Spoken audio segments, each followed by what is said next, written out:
I'm the answer to your every cry. Solution for the way behind. I bring to you the news. Angikubingelele egameni likaJesu kuphina kuphi lapho ukhona khona. Ufoleke nalithuba lekulalela iRhapsody yemaqiniso. Incwadi lebhalwe ngumfundisi Chris Oyakhilome DSD. Lomhla ngilesine tilishumi nesiphohlongo enyangeni yeNgongoni.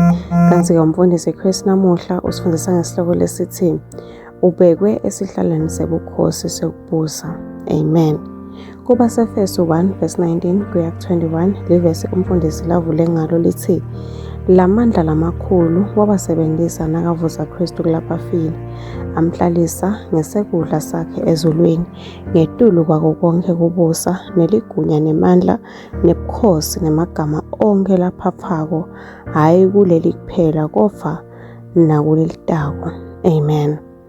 Umfundisi uthi inkosi Jesu ngesikhathi ivuswa kulabafile yabekwa esihlalweni ngetulu kwako konke kubusa neligunya emandla kanye nekubusa nemagama onke laphaphako hayi kuleli kuphela kodwa nakuleli tako. Amen.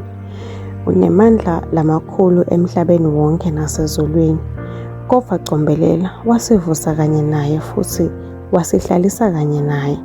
Lokhu kungobe ngekwemibhalo ngesikhathi Jesu enyukela ezulwini futhi ahlala ngesekudla saNkulunkulu lokusho indzawo yemandla kubusa kanye nemagunya sasikuye. Ngakho-ke sahlaliswa kanye naye endzaweni yemandla kanye nemagunya sibekwe esihlalweni ukuthi sibuse. Kuba seFesu 2 verse 6 lihumusho le-Amplified lithi wasivusa kanye naKristu Jesu wabuya wasihlalisa kanye naye wasinika kuhlala kanye naye sikuye embusweni oluzulu ngemandla ebungithi kuKristu Jesu Mesiya logcotshiwe. Amen.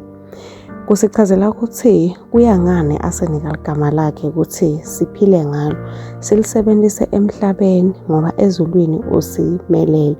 Sima esikhundleni saJesu futhi siphocelela intsambo yababi lapha emhlabeni. Wathi kuMarko 16 verse 17 kuya 18 labakholwako bayawubana nati leti tibonakaliso bayawukhipha emadimoni ngelibito lami bakhulume ngetilimi letinsha ngeke behlelwe lutho nababamba tinyoka noma banatha lokubulala nako bayakubeka tandla labagulako baphile. kuMateyu 10 verse 8 waphindze wathi philisani labagulako niphilise emabulephero nivuse labafile nikhiphe emadimoni. Ngakho-ke sebenzisa emagunya akho kanye nekubusa kwakho kuKristu ngetulu kwekugula, sifo, kufa kanye netimfundiso temimoya yemvelo yalomhlaba. Amen. Phila futhi usebentele kuleso sihlalo kanye nebukhona bemandla eNkulunkulu kuKristu usendzaweni yemandla lamakhulu. Amen.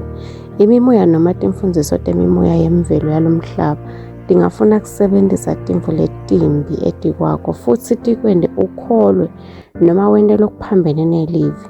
Kodwa kufanele utibambe futhi ubuse etikwayo egameni likaJesu. uKristu impilo yekubusa futhi sibusa ngemagama.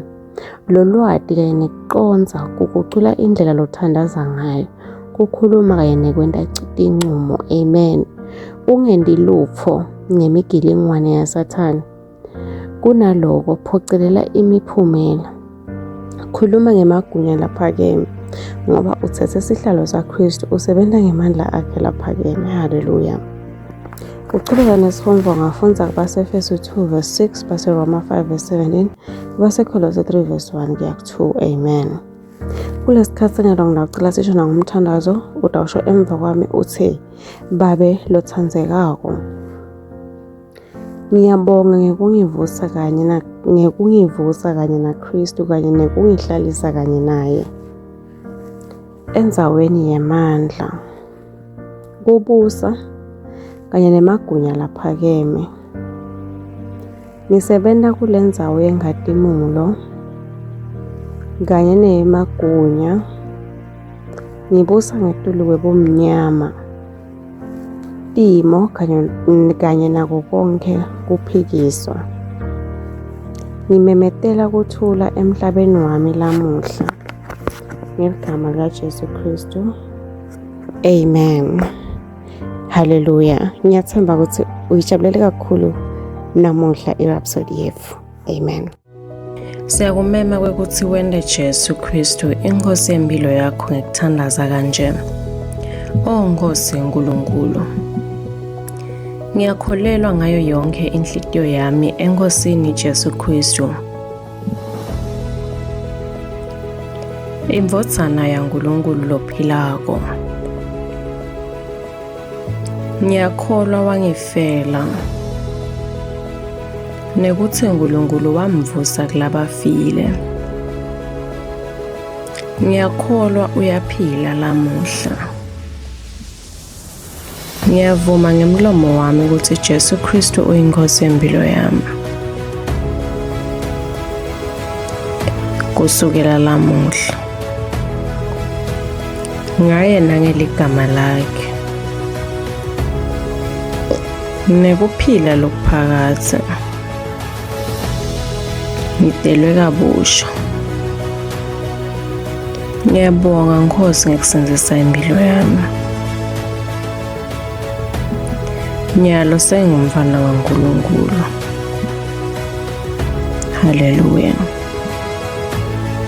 Siyakubongela nyalo sewumfana kaNkulunkulu.